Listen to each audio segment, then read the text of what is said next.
Bueno, mi nombre es Héctor Santiago Zavala Leiva, soy chileno de origen del norte de Chile. En esa provincia son zonas de extrema riqueza, igual taxados siempre como regiones de extrema pobreza. Mi padre fue obrero de ferrocarriles, y mi madre enseguida era costurera y se dedicó después a cuidar a 4 retoños. Y vivimos en situaciones, si bien no eran extremas, pero era un indicador de que algo no funcionaba bien en ese plano.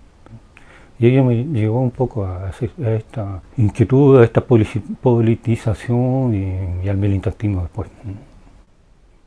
Partí a estudiar a la Universidad de Concepción. Tuve acceso a conocer militantes de izquierda que iban más allá de la izquierda tradicional, y ya conocimiento que yo sabía también, uno que mi padre me había entregado sobre lo que era la izquierda, y conocí a otros estudiantes de la Universidad Técnica y con ellos había discusión sobre temas políticos. Eso es lo que me llevó, digamos, a tener simpatía por la izquierda en general, sin ser militante ni de la Juventud Comunista ni socialista, pero era muy próximo de esa organización. Y allá en Concepción, bueno, tuve conocimiento de una nueva generación de jóvenes de izquierda, digamos, que me atrajo bastante, me interesó bastante, y entré a militar ya después de un año de estar en la Universidad de Concepción. Entré a militar en el MIR, cuando el MIR está en una situación de semiclandestinidad. Eso fue a fines del año 1968.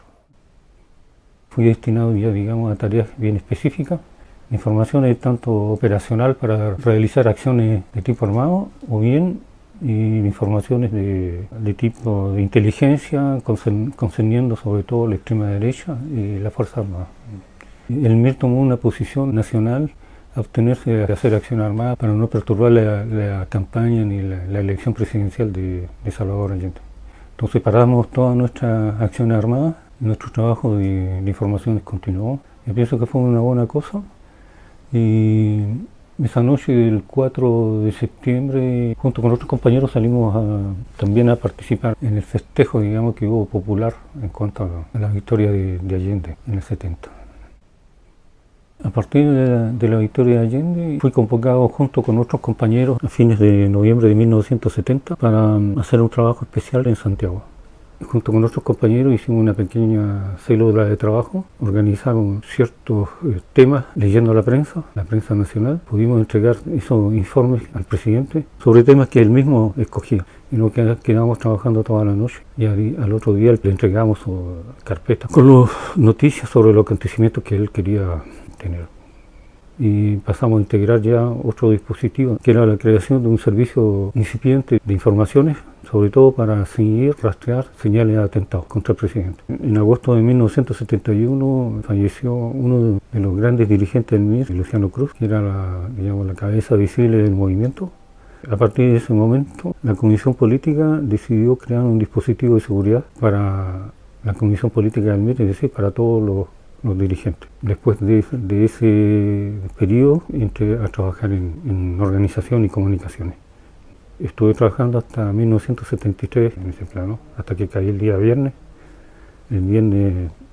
14 de septiembre, pero trabajando, digamos, en comunicaciones después del golpe, inmediatamente después del golpe.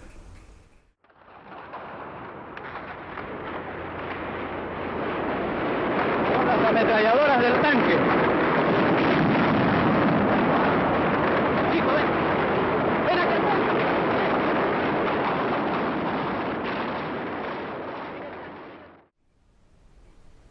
El partido decidió limitar solamente toda nuestra acción a sabotaje y de francotiradores, pero entrar de lleno a resistir al golpe de Estado no, porque nos debíamos encontrar solos, puesto que el resto de los partidos de la Unión Popular no quisieron asumir la resistencia, porque en principio parece que no tenían los medios como para hacer frente.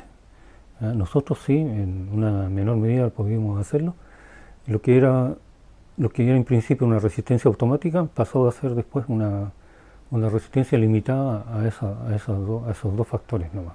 Y lo más importante era salvaguardar nuestra estructura, nuestro partido, para después, más tarde, responder con una contraofensiva. Entonces tuvimos que participar en eso, contactar a la gente, tanto a nivel nacional como a nivel regional o local, para decirles que efectivamente esa era la consigna del momento. Y en eso caímos.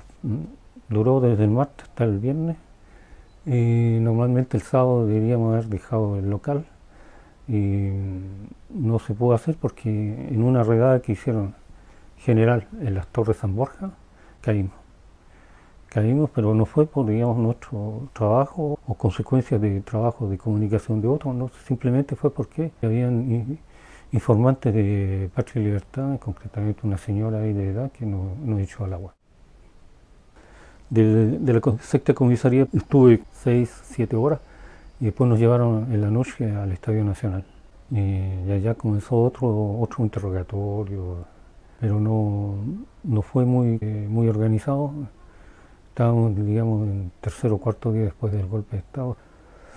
Era un poco caótica la cosa dentro del estadio, lo que facilitó, pero ya después hubo una organización, hubo una preparación para el interrogatorio de parte de ellos, la cosa después cambió de color. Pero con la compañera que cayó conmigo, digamos, organizamos todo de tal manera de que no hubieran consecuencias en cuanto a nuestro trabajo. Ya ahí empezaron las primeras torturas para saber quiénes eran la red. No pudieron identificar mi voz en los primeros momentos del golpe de Estado, eso fue una buena cosa. Tenía bastante miedo que me identificaran porque en el partido estuvimos comunicando los 2 primeros días por radio con los compañeros de la comisión política. Sesiones de tortura bastante brutales, no eran refinadas las cosas. Estuve la mayor parte del tiempo con cagul, o sea, con capucha. Lo más fregado fue cuando la mojada antes se me pegaba, digamos, al rostro, mojado el asunto. Y de todas maneras quedaba un espacio un poco donde entraba aire y podía respirar. Ahora la compañera, a ella que fue una ex religiosa, Hilda Meikle, y también la torturaron, la golpearon, hicieron vejaciones de tipo sexual, pero bueno, a mí me obligaron a verla, a ver eso, y a ella también la obligaban a ver lo que me hacían a mí.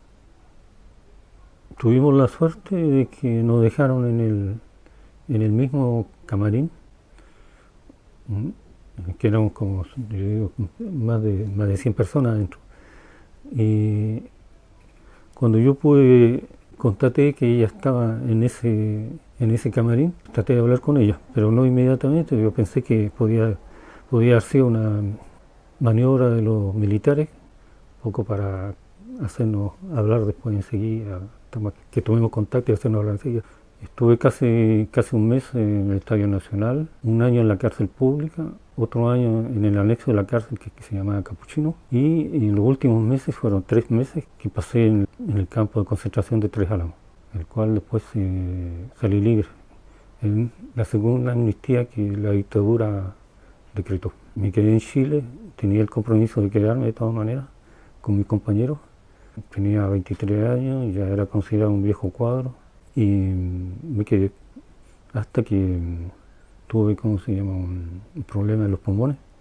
Se me desinfló un pulmón, un neumotórax, todo eso producto de la mala alimentación que tuve en los primeros meses de detención y sobre todo en el estadio, la situación en el estadio donde pasé mucho frío y tiempo desnudo y durmiendo en el cemento, lo cual efectivamente después eso repercutió en la salud.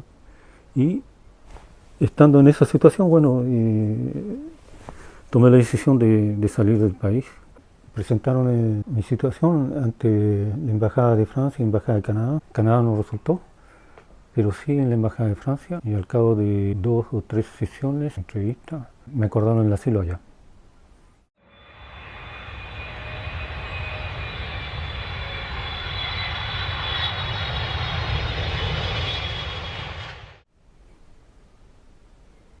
Concretamente ahí yo me sentía un poco mal, digamos, en el sentido de que no me sentía bien. Me sentía como un extraño ahí en el país. Aquí también me siento extraño también en este ámbito europeo y todo. Bueno, en definitiva, extraño en los dos lados, digamos. En febrero-marzo del 98 creamos un colectivo de apoyo a los presos políticos de la Concertación y fue un momento bastante particular porque todo el mundo pensaba aquí en Europa de que ya Chile estaba había vuelto a la democracia y que todo era un país maravilloso, digamos, y que no había presos políticos. Entonces nosotros empezamos a denunciar esa situación de la existencia todavía de la prisión política.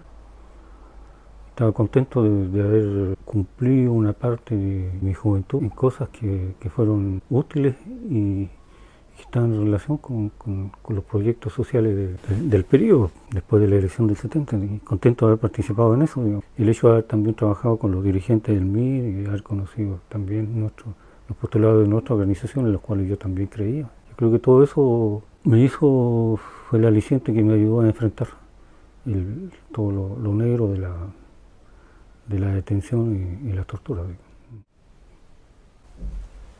Bueno, es cierto que cuando veo lo que le pasó a otros compañeros también que están desaparecidos, que fueron compañeros nuestros también de esos dos dispositivos, otros compañeros que hay en otras circunstancias, estoy contento de haber sobrevivido en todo caso. Y ahí pienso que tenemos un deber, como todos los sobrevivientes, de hablar de ellos, sobre todo que ellos entregaron lo mejor de su juventud, digamos, para poder llevar adelante en nuestros proyectos políticos. Yo hago una especie de comparación con ellos, digamos, un poco, no me siento responsable de haber quedado en vida, digamos, pero de todas maneras parto con el deber de poder, como se llama, participar en un trabajo de memoria, sobre todo hablar de ellos, en ese caso, hablar de los compañeros que tengo más cercanos, digamos, que están desaparecidos, todo. No me gusta tanto el término de ser catalogado como víctima y prefiero también para el resto de mis compañeros, digamos, lo mismo, que seamos calificados como resistentes, digamos. Y creo que deberíamos ser reconocidos en esa calidad, porque mal que mal las acciones que se hicieron durante la dictadura contribuyeron también a que el régimen se cambiara. La dictadura no cayó por un lápiz, sino que hubo todo un trabajo anterior hecho por la movilización y la lucha de los resistentes en todo ese periodo. Entonces por eso prefiero que de ser considerado junto con el resto de los compañeros también como resistentes. Pienso que hay que hacer un trabajo de rehabilitación de ellos. Yo pienso que se está comenzando a hacer, han aparecido varios libros ya, pero antes no había libros que hablaban de resistentes y todo, porque hay que rehabilitar la resistencia, porque todos los compañeros que lucharon en esa época son considerados como terroristas, digamos. Y entonces hay un trabajo de rehabilitación que hacer. Quizás un periodo de los más interesantes en Chile fue ese periodo 70-73, en que Chile fue otro país, fue otro donde había fraternidad, había solidaridad, y Chile vivió bajo otros parámetros, no tiene nada que ver con los parámetros del sistema actual, ni el sistema que existía anteriormente. Todo eso hay que también darlo a conocer, digamos.